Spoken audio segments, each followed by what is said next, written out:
Hi, it's meteorologist Ian Kowalski. I am back with another episode of Weather Eye. And this time, believe it or not, we actually have active weather that happened here in western Colorado and across much of the western portion of the United States to talk about this show. We don't get it very often. We were only under that heat dome for so long. We saw record highs, the hottest temperature we've ever seen in March. That was 85 degrees, and now we've out of March and into April, and just the first day of the month, we saw hail all across the Grand Valley, if you can believe it. I didn't at the time. I certainly predicted, there's going to be thunderstorms, sure, but it's hard, of course, to say definitively we're going to get this huge line of storms passing right over the Grand Valley, and it gets hail right on your car and your head. But generally speaking, we were expecting the forecast. It was more a matter of how precise can you be? Can I get it within a square mile radius? That's the hard part, as always. But we're not even done with active weather, too. We're recording this on April 2nd, second day of the month, and we are still expecting some more active weather, some strong gusts coming up today. So we'll talk about that here in a moment, what the next week is going to look like. But first, I want to do a little bit more review over what these past couple days of systems have led to. So first, I want to show you a little bit of a video from Utah coming up over these next few hours here. We'll get to that here in a moment, but first, we're going to go here to this time lapse. It's super beautiful.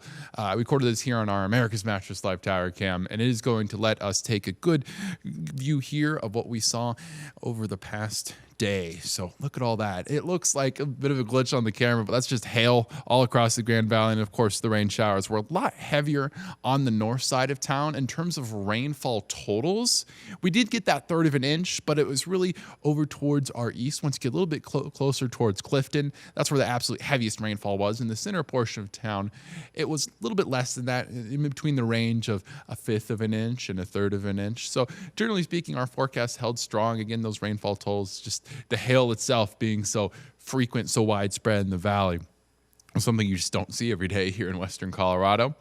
And it's really cool, too. I'll show you a little bit more details of this cloud once I show you a viewer-submitted photo. But that hail, you felt it outside, too. Look at these little pea-sized hails. I know it's hard to tell when I show the photo in big mode here on camera, but it is pea-sized hail. That's the smallest on your little hail scale.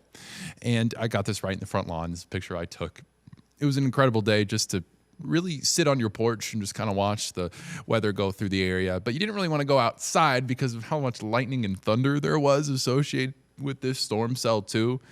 So it wasn't quite the safest. And certainly I did get hit in the head by a little bit of hail, and it did not feel good. I tell you that, it's not an experience I would wish upon anybody else or recommend personally. But it was an eventful day to remember, at least in terms of active weather here in Grand Junction. And we are going to have some more coming up as we move later on into the week. So here's another photo of our thunderstorm over on the northeast side of town, over near the temple. And look at this. We can see the layers of this cloud. It's super cool. You can see a bit of a wall forming towards the bottom. And you see all that rain down towards the actual, coming down the ground, and the further, the bottom portion of your screen. There we go. I keep thinking directions sometimes. Sometimes down just becomes south in your head because you're looking at the futurecast. But on the bottom portion of your screen, you see that rainfall. Then you move up a bit, and you see this wall of clouds forming on the bottom of the thunderstorm. And then they go up further, and it starts to spread out over. It's that overflowing top. That just means that it's a really active thunderstorm. You can see, again, just the changes in the pressure and the temperature in the air as you move up, and then the clouds react accordingly. So it's super cool just to break down the structure of that. So thank you for Sandy Adcox for sending this in. I'll show you my email at the end of the show if you want to show me any of your pictures. And I always love showing them here in the show. So here is another photo. This is from James Witt. It's actually a video, sorry. All this hail coming down on his porch. It was really hard to miss in the center portion of the valley. Even the places where we didn't get that heavier rainfall, that hail was still very frequent, an impossible part of your day to not remember, that's for sure. But by the time many of you were getting off work, about the time it got to around 5:30, we were done. The hail came and it went, and then it became pretty much calm for the rest of the evening. A spare sprinkle here or there overnight, but really not too much. So let's take a look at our upper level flow chart. We are not quite done with active weather here in western Colorado. And the reason why is over towards our northwest. And you can see this big, deep low coming down from the Arctic North, and that's going to bring us a lot of colder air. We will be talking about freezing overnight temperatures as we get a little bit later on into the show. But it's already reached our friends up towards Salt Lake City and Utah. So let's take a look at a video that we recorded today on April 2nd over from along I-80. Pull that video up for us. Look at this. All that snow coming down for our friends along I-80 going, westbound on I-80 up towards Salt Lake City, the northern portions of Utah. It's just very intense weather. We're not quite getting all that here in Grand Junction. In fact, in terms of actual precipitation, we're mostly done. There's some light chances tonight, but it's not going to be the biggest part of our forecast. Instead, that low is going to be bringing us some very strong winds due to the pressure contrast with all that hotter air down towards our south.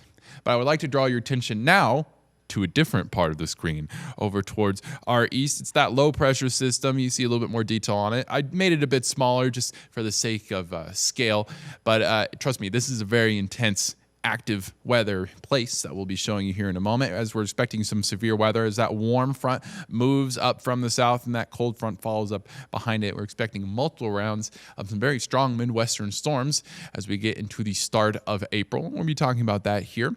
So let's take a look at our SPC outlook. That orange zone, that is your enhanced risk zone. That is a 3 out of here we go. Got to get my hands on the camera. 3 out of 5 on the scale here. I have an orange shirt to match it, believe it or not. 3 out of 5 on your SPC scales. So that is risk of significant damage. And again, tornadoes will be possible in this, hail as well, and they will be fast moving too. That zone of high pressure is really, the zone of low pressure is really a very strong system overall. And because of drier air up towards in the atmosphere, it allows the more moist air down at the surface to rush a bit further. And basically, that's just a long way of saying it's going to be very strong winds with this event. And the storms that come on top of any tornadoes that may pop up, they're going to, generally speaking, be fast moving. It's the contrast, again, between air at the upper levels. It's a little bit drier, and at the surface, it's a bit moister, and allows to mix with a bigger contrast between those two. And the mixing of that air is, again, what's causing that winds as they try to rush from areas that are easier to hang around in than others. So this is our SPC outlook, and you can see, of course, over towards our west. We are technically in the lowest part of the outlook zone, but that is, again, for mainly those strong winds and some snow that we saw over towards I-80 near Salt Lake City. And again, strong tornado outlook too. Look at this here in the yellow zone here. There are already some lightning ongoing that we'll take a look at here in a moment. Hail on top of that too. Again, not quite the most severe hail threat, but it is really the fast-moving nature of these storms that concern people with this event. And we can get another visual of that contrast between dry and warm here with our relative humidity. Very, very moist over towards the Great Lakes region and heading further on west. That's because it's favored in our La Nina pattern. We've talked about La Nina a lot on this show. It means a lot of drier conditions over towards the west, but when you head east, a lot of overall wetter conditions are usually expected, and that's no surprise there because it just moves all that Pacific moisture over towards the east, and the jet stream stops it from getting any further south than that. And so that's why you often have these more active weather days over towards the Midwest as you get in towards the start of the spring season. And again, in particular with this pattern, and overall just wetter look at everything. So let's take a look at our satellite and radar and see what's going on right now. Again, we're recording this on April the 2nd. We'll take a little zoom around our screen here after it unfreezes. There we go. It's taking its sweet time today. Sometimes computers can't keep up with your words or your brain. And I think anyone who really works with computers, I think, know that, man, sometimes there's just nothing you can do. But now that we can do things, let's take a look at these thunderstorms ongoing. We can see our rain snow line right here with that warm front starts to move up further from the south. That's just a fancy way of saying that's where that rain transitions to snow, and that's about where we will place our front because it starts to run into that cooler air, and then it'll start to slow down once it hits the coldest air. And this zone right here, this is our tornado watch area, this big pentagon right here. Or pentagon isn't the right word. It's an octagon. Man, I didn't learn my shapes. Man, I was not a great geometry student back in high school. It is a parallelogram. My producers were telling me it is a parallelogram so that I do not look silly in the middle of my show. But hey, what can you do? It's already too late for that.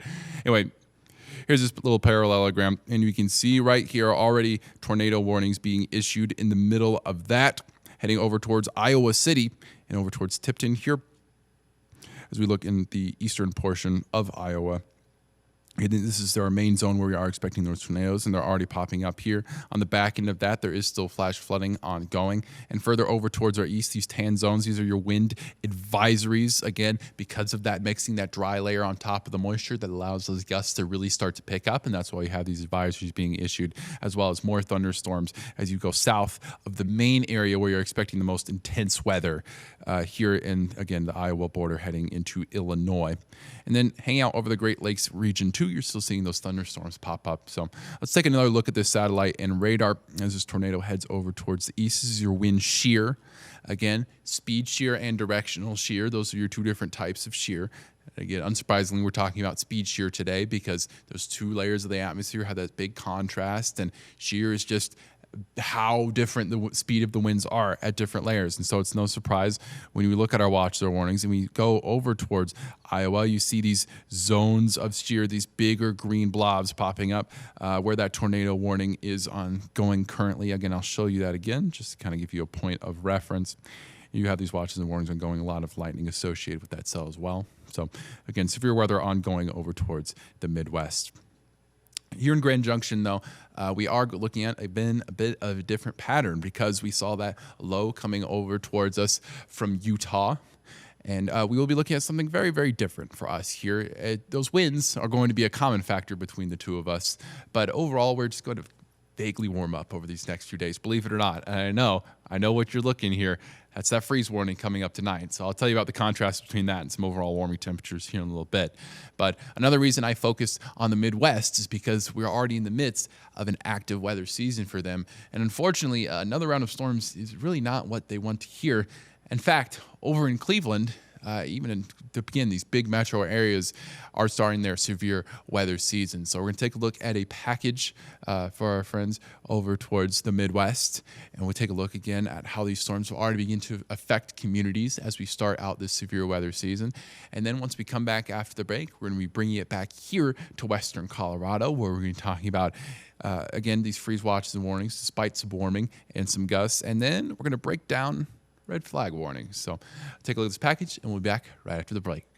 My reaction was like, oh my God. Thank God no one was home. That's the moment Jim Miles realized how close his family came to disaster after powerful winds sent a massive tree straight through his mother-in-law's home in North Olmsted. The storm brought winds over 70 miles per hour across northeast Ohio, toppling trees, damaging buildings, and leaving thousands without power. In Jim's case, the damage was devastating. I mean, the whole upstairs is pretty much demolished right now. The tree crushed the upstairs bedroom, splitting the home open and sending water pouring inside. Normally my mother-in-law's here, my sister-in-law or my wife are staying with her a lot of the times. There's caregivers here. Miles says his mother-in-law wasn't at home when the tree fell, and he's just glad no one was hurt. It was a godsend that she wasn't here. Neighbors called Jim within minutes of hearing the crash, and a little after he arrived, crews were working to prevent further damage. They got here about 7:30, 8 o'clock last night. We were gone by 12:30 last night. They cut everything down, tarped everything off, shored up the bedroom, the rafters and stuff, and they did a fantastic job. Fantastic job. The storm's impact stretched across northeast Ohio. In Berea and Willoughby Hills, heavy rain caused flooding on roads and in low-lying areas. In downtown Cleveland, near the Galleria, strong winds damaged buildings and blew out windows. But for Miles, the focus isn't on what was lost, it's on what wasn't. It's a piece of property. I feel sad. The house has been the same for, the 30-some-odd years my wife and I have been together, and it's sad. But no one was hurt. It's nothing. It's just a structure. it can be fixed.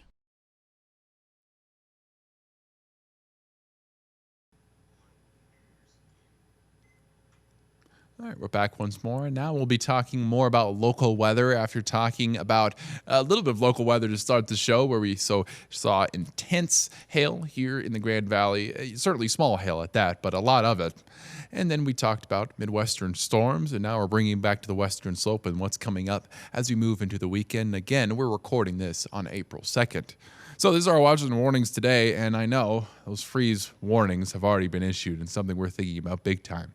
To put it bluntly, this will be harming plants that you leave out in the front lawn. It will be harming crops, and it will, again, potentially affect your pipes too if there's any vulnerabilities there, because we will not only be getting down to 32 tonight, we'll be getting very close, if not reaching a hard freeze, not just here in Grand Junction, but for Delta and Montrose as well. So I imagine you've already started to take your preparations. I know this is recorded. Many of you will be viewing this after the fact, but that hard freeze is coming tonight. And then over on the Front Range, very different story. You're not seeing those freezing conditions yet, but rather these fire weather warnings, these red flag warnings that have been issued here for the Front Range. We'll hear in a little bit. Well, our good friend Dalen Brazelton will be breaking those down for you. But overall, it's strong gusts is what we're looking at as well, because we're getting gusts up to 50 miles per hour here in the Grand Valley today, especially as that low pressure system gets a lot closer towards us. And then at the same time, that's going to move over towards the Front Range, bringing those strong gusts that we're talking about. So it's, again, this system towards our northwest, moving again, bringing some snow over towards Salt Lake City right now, and then getting a bit closer towards us as we get further into the weekend. You might notice, it could be a little hard to see on your screen with the colors, but those lines, those pressure lines that you can see on the graph are very tight, very close together. And that's generally speaking a good indication of a lot of very strong winds as we move into the next couple of days here. So our high temperatures tomorrow also going to cool down after that. You have those very, again, strong gusts coming up, but colder air will be backing that up as well. We'll finally be getting a little that hint of the Arctic, second winter. We always see it here in Colorado. So it's coming. 55 will be the high in Grand Junction tomorrow. That will be the 3rd of April. 56 in Delta, 49 in Montrose, 45 in Ridgeway, 44 in Gunnison. Again, a below average day. Finally, we have not gotten too many of those after the month we had in March. We're, again, setting all those records. 8 days in a row of record-setting highs. It was just absurd. So now I think many of us will be happy to hear, okay, maybe it's just a little bit chilly outside. Maybe some of us have missed that. But certainly we were not missing those freezing overnight conditions, which is unfortunately what we're heading for. So let's take a look at our futurecast. You will see some rainfall and snow on there already. Our chances are on the lighter end here in Grand Junction. It certainly may be there, but it's not going to be a massive part of your evening plans.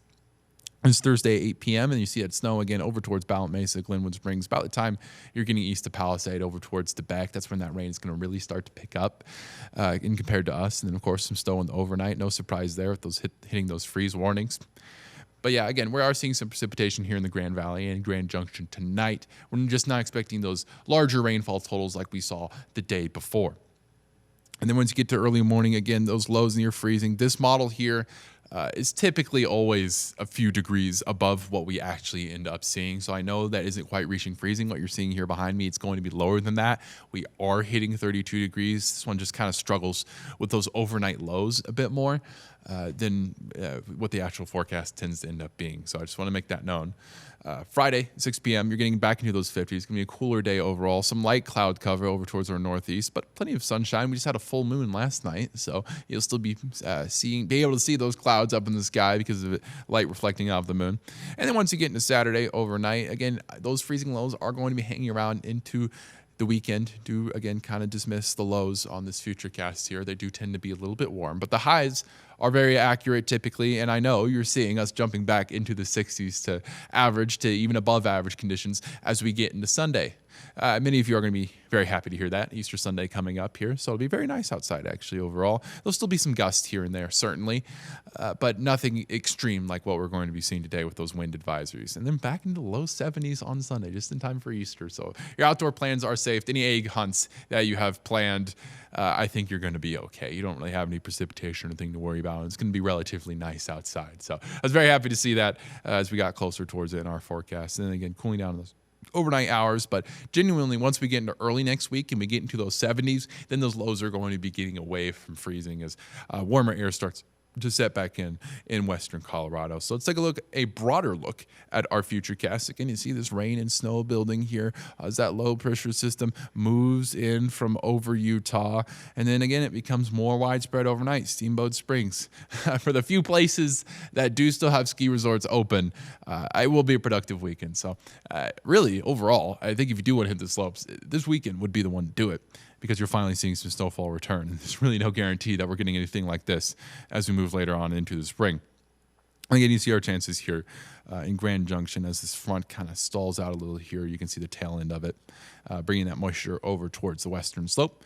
And then it moves out of our area, really just heading over towards the north, again on the back end of that low. And then that's why you're seeing that severe weather again tomorrow on Friday in the Midwest. This big line of storms coming over from us on the West Coast, greeting the Midwestern portion of the United States and up to the further north. So again, a lot of severe weather. That's kind of been our theme as we start off spring. That's no surprise there. But for us here in western Colorado, we're overall going to be remaining dry. And not just us, but most of the West Coast too, as that front moves on over towards the east, very much so resembling a QLCS, kind of those very strong systems that come over from the west portion of the United States. And then we'll take a kind of broader look at our futurecast here in a moment. But the main thing is you're traveling for Easter Sunday and early next week down towards Albuquerque or further west towards Salt Lake. Front range is going to be dry as we move into the weekend. So nothing really inhibiting your travel plans, but we talked about that very strong system moving over towards the east as we get into the next few days here on our futurecast. Again, looking up towards the north, not much to speak of. Again, we kind of gave away the national portion of our forecast. There's really not that much to show off outside of this big old system moving over towards the east. It really does start to dry out and we warm up as we move later on into early next week. So here's a time lapse. I always like showing these guys off. Very pretty over on the western Colorado, and you can see the colors of the clouds as you get later towards sunset. They really start to pop. But we did talk about stronger gusts, and I showed you those red flag warnings on the front range just a little bit ago. Our Dalen Brazelton actually has an explanation of those, that he's going to break down the causes of a red flag warning and what they mean for you here. So let's go to Dalen and see what he has to say.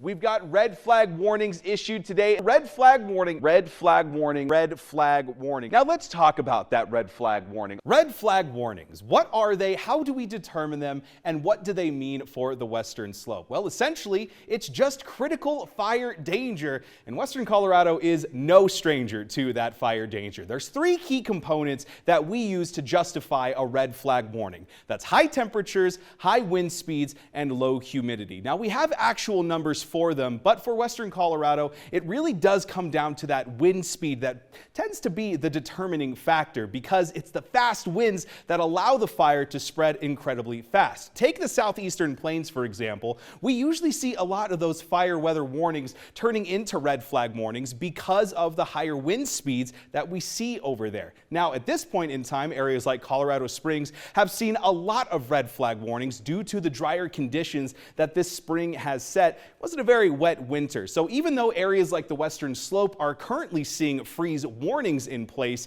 those southeastern plains have a lot of red flag warnings. And yeah, it all boils down to those wind speeds, because even though a lot of the region is seeing very high temperatures around the area, very dry conditions, which is a problem, it's those winds that kind of kick it over to the next notch. And the reason that we're worried about it right now is because with thunderstorms rolling in more and more, the lightning strikes tend to be more of a concern. And so we're going to continue to track things like that, despite the fact that we see storms. One may think, well, with incoming rain, should be less likely to see fires. But sometimes that can be the opposite, because we're still seeing, even though rain is pushing in, higher temperatures, and with storms does tend to come faster wind speeds. So we've seen winds gusting up to 50 miles an hour in places like Glade Park just this week alone, and not nearly enough moisture to justify what we've been seeing. So over the course of the next several weeks, we will start to see more and more red flag warnings taking place as fire danger begins to be something that we really have to look forward to in the spring season and arguably even in winter as well. Now, at this point in time, it doesn't seem like there's super critical fire danger on the western slope, but it's always important to be on the lookout for that, especially as wind continues to kick on and increase. Those are some of the things that we look for in red flag warnings and what you can expect. Now, the other thing is fuel. We have a lot of dry vegetation around. A lot of those deserts see a lot of sagebrush, tumbleweeds, and just dry grass. So when things like that spread, they can really take off in a hurry. That's what the things like the Lee Fire, the Turner Gulch Fire, and even the one in the Black Canyon of the Gunnison were causing. So those are the things that you can look out for with a red flag warning. Like Stalenfeld breaking that down for us. Fortunately, again, not too many red flag warnings on the western slope right now, but for our friends in the Front Range, quite different. Here's my email. Again, we sold out those viewer-submitted photos earlier on this week, so if you have any leftover photos from that thunderstorm that came through the Grand Valley, I'd be happy to show them off again next week. Why not? It's fun. And then at the same time, if you have any just prettier hiking photos, maybe going out on the weekend, those sunsets, those big gorgeous clouds, send them in too. I'll be happy to again show them off on the show and feature them here. So here's my email again. You're welcome to send it to me anytime. And thank you for watching this week's episode of Weather Eye. We talked a lot about, again, yesterday's April 1st surprise prank, maybe. It was a bunch of hail here in the Grand Valley. And then those Midwestern storms at the same time, a big contrast from what we saw here in Western Colorado. Again, or at least a scaled up version of what we saw here. And then these strong gusts that are coming up as we move into the weekend, but an overall calmer couple of days as we move into early next week. And we're going to be warming up to back into the 70s just in time for Easter Sunday. So that'll be good to hear. I'm sure many of you will be getting outside and enjoying the time for yourself with your friends and family. So thank you for watching this episode, and we'll be back next week with another episode of Weather Eye.